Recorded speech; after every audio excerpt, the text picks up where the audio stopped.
Breaking news: Pope Francis, the 266th Pope of the Catholic Church, is dead. Pope Francis, whose time as head of the Catholic Church was noted for humility and outreach efforts to people of disparate backgrounds and faiths, have died at 88, the Vatican has confirmed. Francis' death on Monday comes after a series of worsening health problems, including a respiratory crisis that left him in critical conditions in recent months. The Argentine national was known as Cardinal Jorge Mario Bergoglio, the archbishop of Buenos Aires, when he was elected the Catholic Church 266th Supreme Pontiff, and the first ever from Latin America on March 13, 2013, replacing the retiring Pope Benedict XVI. President Donald Trump on Monday offered brief condolences over the passing of Pope Francis, but it should be noted that these two men clashed repeatedly, including as far back as Trump's 2016 presidential campaign over how to treat migrants. One day before Trump was inaugurated for his second term, Pope Francis commented on his plans to carry out mass deportations. He said, "If it is true, it will be a disgrace, because it makes the poor wretches who have nothing pay the bills for the imbalance. It won't do. This is not the way to solve things," he said. The Vatican released Pope Francis' will, which notes his desire to be buried in Basilica of St. Mary Major.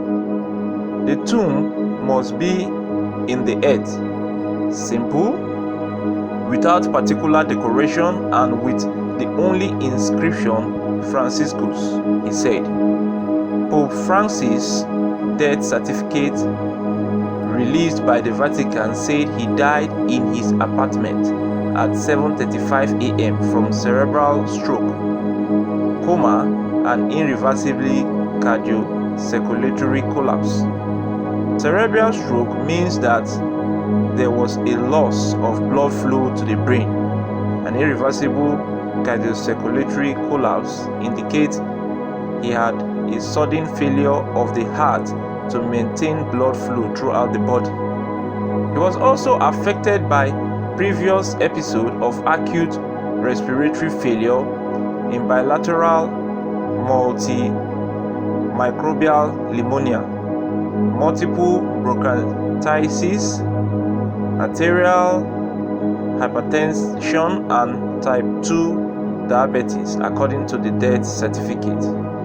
A rosary prayer service is on the way in St. Peter's Square in Vatican City.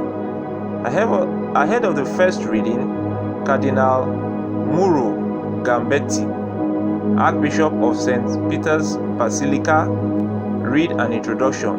He noted how Pope Francis asked people to pray for him so many times, and now he wants to pray for him. Former Vice President of the United States, Kamala Harris, in a statement called Pope Francis a visionary leader who dedicated his life to service and justice.